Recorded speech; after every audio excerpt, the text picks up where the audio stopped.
Hello बच्चों, welcome to the channel study at class 9th। तो आज मैं पढ़ाने जा रहा हूँ क्लास 9th केमिस्ट्री का chapter 1 the language of chemistry.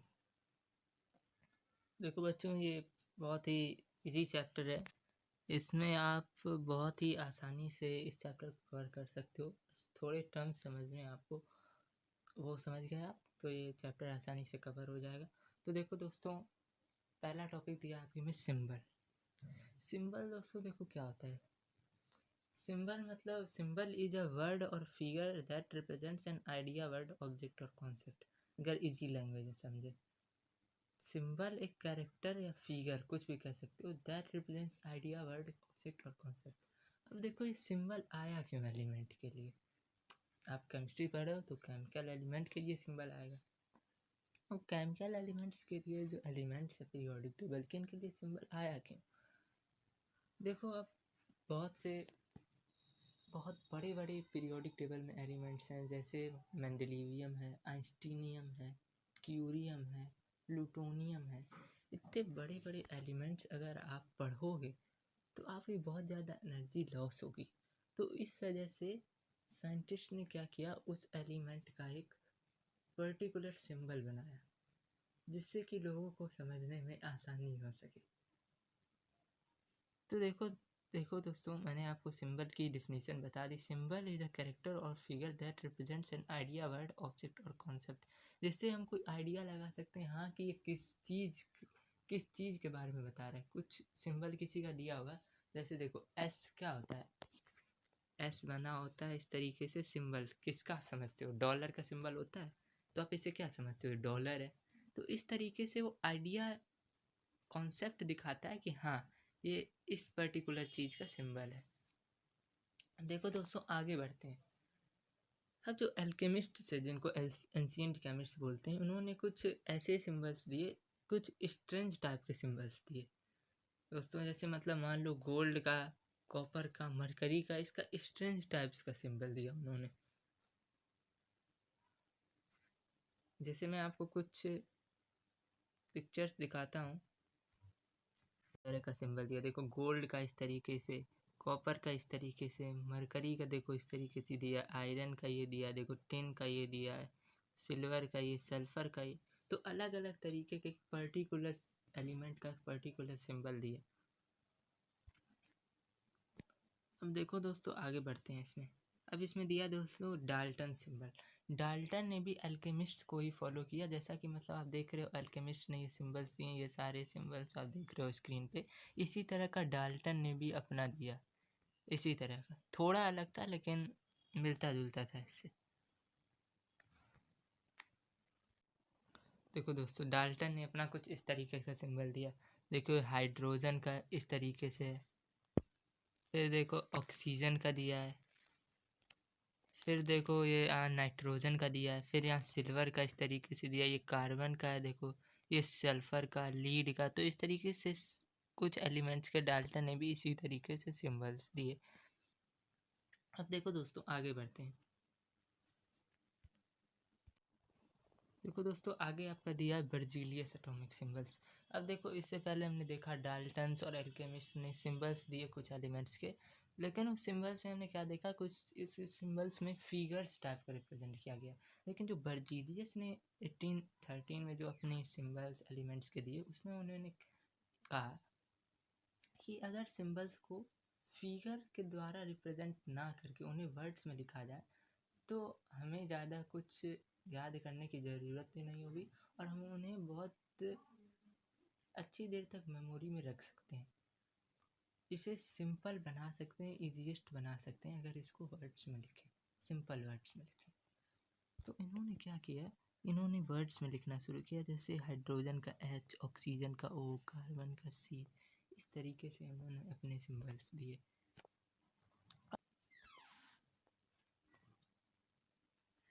अब इन्होंने आगे क्या किया, इन्होंने कहा कि अगर दो एलिमेंट्स अगर सेम होते हैं, उनमें दो एलिमेंट्स में नेम अगर सेम होते हैं, मान लो हाइड्रोजन का H होता है, हीलियम का भी H होता है, अगर दोनों में इस तरीके कंडीशन बनती है तो क्या करेंगे, दूसरी वाली जो एलिमेंट है, जैसे हीलियम है, तो उसमें 2 वर्ड्स लिखे जाएंगे उस चीज़ के पहले। जैसे हीलियम की शुरुआत कहाँ से होती है? HE। तो पहला लेटर हीलियम का क्या लिखा जाता है? H कैपिटल में, और दूसरा E क्या लिखा जाता है? स्मॉल में। तो इस तरीके से बर्जीलियस ने अपने एटॉमिक सिंबल्स दिए। देखो मॉडर्न एटॉमिक सिंबल्स कैसे हैं। मॉडर्न एटॉमिक सिंबल्स देखो कैसे होते हैं।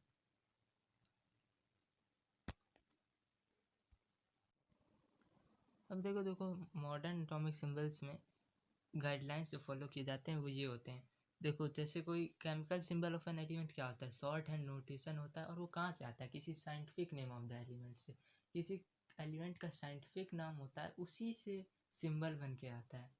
जैसे मेंडलीवियन आइंस्टीनियम क्या है? साइंटिफिक नेम से डेराइव्ड हुए। तो इसी तरीके से एलिमेंट, सभी जो एलिमेंट्स हैं जितने, वो साइंटिफिक नेम से ही आए बन के। अब देखो सिंबल क्या होता है किसी एलिमेंट का? इनिशियल लेटर होता है of its common English, Latin, Greek और जर्मन ने। अब कोई सिंबल कहाँ से आता है? जैसे मान लो पोटेशियम का क्या होता है? कैलियम होता है, के लिखा जाता है तो कैलियम, वो पहले था कैलियम, वो कहीं लैटिन वर्ड है उसका कैलियम। टंगस्टन का क्या होता है? डब्लू।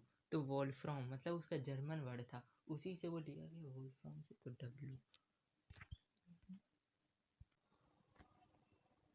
अब देखो आगे क्या है। जैसे किसी दो दो एलिमेंट के सिंबल्स में सेम वर्ड आता है, जैसे देखो हाइड्रोजन और हीलियम का भी जस्ट एग्जांपल लिया है, तो दोनों में सेम वर्ड आता है एच। तो उसमें क्या किया जाएगा, जो दूसरा एलिमेंट है, जो दूसरा एलिमेंट का सिंबल है, उसमें 2 वर्ड लिए जाएंगे पहले कि हीलियम की शुरुआत कहाँ से होती है? HE। तो 2 वर्ड लिए जाएंगे, और पहला होगा उसका कैपिटल लेटर उस वर्ड का, दूसरा होगा स्मॉल। H क्या होता है? कैपिटल हीलियम में, और E क्या होता है? स्मॉल। तो इस तरीके से जो मॉडर्न एटॉमिक सिंबल्स है वो इसी तरीके के गाइडलाइंस फॉलो होते हैं मॉडर्न एटॉमिक सिंबल्स में। अब देखो मैं तुमको दिखाता हूँ कुछ एलिमेंट्स के सिंबल्स। अब देखो इसमें दिया है एल्यूमिनियम का, देखो Al, आर्गन का Ar, एंटीनोमी का Sp, बेरियम का Ba। तो इस तरीके से देखो सभी तुम इसे स्क्रीनशॉट्स भी ले सकते हो, इतने सारे एलिमेंट्स के सिंबल्स दिए हैं। देखो इसी तरीके से एलिमेंट्स के सिंबल अब यूज होते हैं, मॉडर्न एटॉमिक सिंबल्स कहे जाते हैं। तो इसी तरीके से अब देखो दोस्तों आगे बढ़ते हैं बच्चों। अब देखो बच्चों आगे दिया significance of the chemical symbol, मतलब इस केमिकल सिंबल का इम्पोर्टेंस क्या है। अब देखो एक सिंबल एक पर्टिकुलर एलिमेंट को रिप्रेजेंट करती है। जैसे देखो अभी देखा था एल्यूमिनियम का Al, तो Al से क्या होगा? एल्यूमिनियम ही होगा, Al से कुछ और तो होगा नहीं। बेरियम का क्या होता है? Ba, तो बेरियम से Ba ही होगा। सिल्वर का क्या होता है? Ag। तो इस तरीके से एक पर्टिकुलर सिंबल एक पर्टिकुलर एलिमेंट को ही रिप्रेजेंट करता है। It represents only one atom of that element. ये भी देखो दोस्तों, only one atom of that element, उस एलिमेंट के एक एटम को ही एक सिंबल रिप्रेजेंट करती है। आगे देखो it represents a definite mass of the element which is equal to the atomic mass of the element. The chemical formula of compounds are written with the help of atomic symbol. कोई भी chemical formula लिखते हो तो किस तरीके से लिखते हो? जैसे सोडियम क्लोराइड लिखोगे, केमिकल फार्मूला है, तो किसके हेल्प से लिखोगे? NaCl कैसे बनता है सोडियम क्लोराइड का? Na सोडियम का सिंबल हुआ, क्लोराइड Cl का सिंबल हुआ। कैल्शियम ऑक्साइड लिखते हो CaO, तो कैल्शियम का सिंबल क्या होता है? Ca, और ऑक्सीजन का क्या होता है? O, उसका ऑक्साइड बनता है O2 माइनस CaO होता है। तो इसी तरीके से दोस्तों केमिकल फार्मूला किसके हेल्प से लिखा जाता है? सिंबल्स की हेल्प से लिखा जाता है। आगे देखो दोस्तों, आगे लिखा है वैलेंसी। वैलेंसी देखो दोस्तों क्या होता है। Valency of an element is a measure of it combining power with other elements when it forms a chemical compound. अब देखो कोई केमिकल कंपाउंड लिखते हो, जैसे सोडियम क्लोराइड लिखा, तो सोडियम क्लोराइड में क्या लिखते हो? Na के नीचे 1 लिखते हो, Cl के नीचे 1 लिखते हो, और उसको क्रिस क्रॉस कर देते हो। तो मतलब इससे यही बताने की कोशिश की जा रही है, is a measure of its combining power when it combines with other element. वो वैलेंसी बताती है कि हाँ ये कंबाइन करेगा अदर एलिमेंट्स के साथ, तो उसकी कैपेसिटी क्या है, उसकी मेजर क्या है, उसकी कंबाइनिंग पावर की, तो वहीं वो वैलेंसी बताती है। देखो दोस्तों पहले वैलेंसी को किस तरीके से डिफाइन किया जाता था? Number of hydrogen atoms that atom or a group of atoms that is radical could combine with or displace in forming compounds. अब देखो दोस्तों कुछ एग्जाम्पल्स इसके देखो, जैसे दोस्तों देखो, one atom of chlorine combines with an atom hydrogen to form a molecule of hydrogen chloride, therefore the valency of chlorine is 1। देखो हाइड्रोजन क्लोराइड में क्या होता है, हाइड्रोजन की वैलेंसी भी 1 होती है, ऑक्सीजन क्लोरीन की भी वैलेंसी 1 होती है, तो क्या बन जाता है HCl, 1 1 मूव हो जाता है, क्योंकि 1 की उतनी वैल्यू होती नहीं है कोई, तो 1 मूव कर दिया, HCl बचा। तो इस तरीके से दोस्तों आगे भी देखो, जैसे one atom of oxygen combines with 2 atoms of hydrogen to form a molecule of water H2O। इसी तरीके से होता है, जैसे देखो अमोनिया में भी इसी तरीके से होता है, नाइट्रोजन की वैलेंसी 3 होती है। इसी तरीके से मीथेन में valency of carbon is 4, methane का फॉर्मूला क्या होता है, CH4 होता है। तो इस तरीके से सारे एलिमेंट्स होते हैं, और वैलेंसी कितने तक होती है, 1 से लेकर 8 तक। जो 1 से 4 तक तो वैलेंसी सिंपल ही लिखी जाती है, लेकिन जो 4 से बड़े होते हैं उनको 8 से माइनस कर दिया जाता है। देखिए जैसे किसी की वैलेंसी हो गई 5, तो उसको 8 - 5 कर देंगे तो उसकी वैलेंसी हो जाएगी 3। किसी को 6, तो 8 - 6 तो 2। तो इसी तरीके से वैलेंसी को रिप्रेजेंट किया जाता है। अब देखो मॉडर्न डिफिनीशन ऑफ वैलेंसी क्या होती है, it is also called electronic theory of valency. अब देखो जैसे दोस्तों आयोनिक कंपाउंड तुम आगे पढ़ोगे, अभी तो नहीं पढ़ोगे 9th क्लास में, लेकिन 10th क्लास में पढ़ोगे। आयोनिक कंपाउंड होता है, कोवैलेंट कंपाउंड होता है, इस तरीके से कंपाउंड कैसे मिलजुल के बनाते हैं अपने आप को। आयोनिक कंपाउंड में क्या होता है, ये मेटल और नॉन मेटल के बीच फॉर्म होता है। अब देखो NaCl ही है। अब देखो NaCl में क्या होता है, सोडियम में क्या होता है 281, क्या होती है इसकी वैलेंसी 1 होती है। वैलेंस शेल में इसके कितने इलेक्ट्रॉन होते हैं, सोडियम के 1 होते हैं, और उसके पिछले भाग में कितने हैं 2 8। तो इसको चाहिए क्या 8, स्टेबल होने के लिए किसी भी चीज़ को 8 8 8 की 8 एलिमेंट अगर किसी वैलेंस सेल में होंगे किसी एलिमेंट के, तो क्या होगी, स्टेबल होगी। जैसे देखो 8 एलिमेंट नोबल गैस के वैलेंस सेल में होते हैं तो वो स्टेबल होती है, वो किसी के साथ कंबाइन नहीं करती है, वो अनरिएक्टिव होती है, रिएक्टिव उतनी ज़्यादा नहीं होती है। तो दोस्तों सोडियम क्या होगा, अगर स्टेबल होगा तो उसे एक अपने आखिरी वैलेंस सेल से इलेक्ट्रॉन लूज करना होगा, और वो किसे दे देती है, क्लोराइड को, जिसकी वैलेंसी क्या होती है, माफ़ करना वैलेंसी नहीं, वैलेंस सेल कितने होते हैं आखिरी में 7 होते हैं, 2 8 7 17 होती है इसकी एलिमेंट नंबर। तो 2 8 और 7 17 हो गए, 17। तो आखिरी में क्या होता है, अगर सोडियम इसको 1 दे दे तो आखिरी में इसके कितने हो जाएंगे, 7 से +1 8 हो जाएंगे, और तो दोनों के क्या हो जाएंगे, इक्वल हो जाएंगे, सोडियम का भी 8 हो जाएगा और क्लोरीन का भी 8 हो जाएगा। तो दोनों क्या हो जाएंगे, दोनों स्टेबल हो जाएंगे। तो देखो इसी तरीके से इलेक्ट्रॉनिक थ्योरी ऑफ वैलेंसी क्या कहती है, it is defined as the number of electrons that an atom can donate gain share with other atoms during a chemical combination and acquire the nearest noble gas configuration. अब देखो दोस्तों इसमें पूरी तरीके से क्या कहानी बताई गई है कि सोडियम अगर 1 देगा तो सोडियम क्या कर रहा है, डोनेट कर रहा है, और वो क्या कर रहा है, गेन कर रहा है, क्लोरीन 1 ले रहा है। तो इसी तरीके से बताया गया कि अगर कोई एलिमेंट डोनेट गेन शेयर करे to attain the nearest noble gas configuration. अब देखो सोडियम के पीछे क्या होता है, नियॉन होता है, क्लोरीन के आगे क्या होता है, आर्गन। अगर दोनों का 8 8 हो जाएगा तो क्लोरीन आर्गन के पास चला जाएगा और सोडियम नियॉन की तरीके हो जाएगा। तो इसी तरीके से इसमें बताया गया। अब देखो मेटल्स के कितने अंदर होते हैं, वैलेंस शेल के अंदर 1 2 और 3 इलेक्ट्रॉन्स होते हैं मेटल के। मेटल्स के अंदर अभी तुमने देखा सोडियम के अंदर क्या था, 1 था। इसी के अलावा और भी कोई एलिमेंट होता है, कैल्शियम के में 2 होता है। इसी तरीके से 1 2 और 3 इलेक्ट्रॉन्स ज़्यादा होते हैं, 1 2 और 3 इलेक्ट्रॉन्स मैक्सिमम होते हैं। उसी तरीके से नॉन मेटल में क्या आते हैं, 5 6 और 7। अब 1 2 3 देखो 1 वाला क्या किसको दे देगा, 1 वाला 7 को दे देगा। जैसे हमने सोडियम क्लोराइड में देखा तो उसका 1 वाले का भी 8 हो जाएगा पीछे जाके, और क्लोरीन का भी 7 से 8 हो जाएगा, एक वो गेन कर लेगा। तो इसी तरीके से देखो वैलेंसी बताई गई है। अब देखो दोस्तों आगे दिया वेरिएबल वैलेंसी।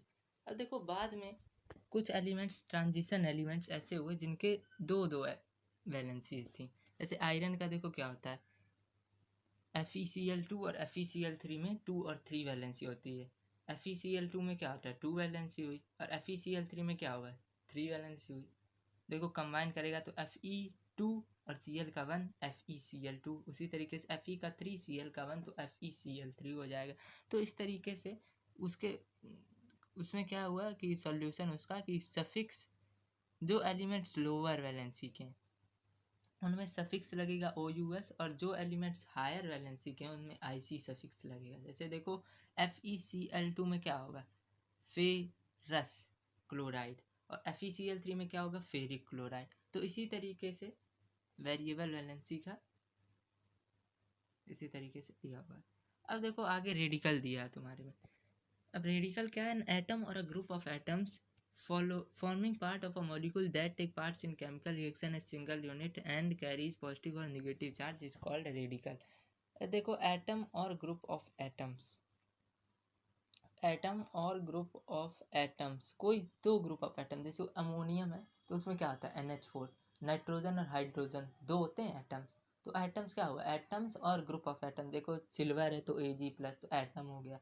तो इसी तरीके से ग्रुप ऑफ एटम्स क्या हो गया, अमोनियम, उसमें दो हैं, नाइट्रोजन भी है हाइड्रोजन भी है। उसी तरीके से देखो कार्बोनेट है, CO3 कार्बन भी है ऑक्सीजन भी है, CO3 2- होता है। देखो atoms or a group of atoms forming part of a molecule that take part in chemical reactions। अब देखो यहीं तुम देखोगे NH4, बहुत आगे देखोगे AgNO3, ये सब दिया होता है, नाइट्रेट NO3, आगे देखोगे AgNO3 प्लस NaCl, इस तरीके से कंबाइन करके AgCl प्लस NaNO3 बनता है। तो क्या होते हैं, रेडिकल ही तो होते हैं ये सारे, AgNO3 NaCl। सोडियम भी देखो है Na+ होता है। तो इसी तरीके से देखो एंड कैरीज पॉजिटिव और निगेटिव चार्ज। जो पॉजिटिव चार्ज होते हैं उनको क्या कहते हैं, बेसिक रेडिकल्स या कैटायंस, और जो निगेटिव चार्ज कैरिंग होते हैं उनको क्या कहते हैं, एनायंस या एसिडिक रेडिकल्स। देखो उसमें से मैंने कुछ बेसिक रेडिकल्स और एसिडिक रेडिकल्स मैं तुम्हें दिखाता हूँ एग्जांपल्स। अब देखो दोस्तों इसमें कुछ कैटायंस के नाम दिए। देखो अमोनियम मैंने बताया था NH4+, हाइड्रोजन H+। देखो इस तरीके से तुम स्क्रीनशॉट ले सकते हो, सारे दिया। मरकरी, लीड, जिनकी मोनोवैलेंट जिनकी वैलेंसी 1 होगी। डाईवैलेंट देखो दिया जिनकी वैलेंसी 2 होगी। ट्राईवैलेंट दिया है जिनकी वैलेंसी 3 होगी, और टेट्रावैलेंट जिनकी वैलेंसी 4 या उससे ज़्यादा होगी। तो देखो इसी तरीके से कि कैटायंस हो गए। अब देखो एनायंस क्या होते हैं। देखो दोस्तों कुछ एनायंस के देखो symbols, hydride H-, hydroxide OH-, chloride Cl-, carbonate, देखो ये सब दिया। मोनोवैलेंट, डाईवैलेंट, ट्राईवैलेंट, जैसे उसमें दिया था कैटायंस में। इसका भी तुम स्क्रीनशॉट्स ले सकते हो। तो देखो दोस्तों आगे बढ़ते हैं।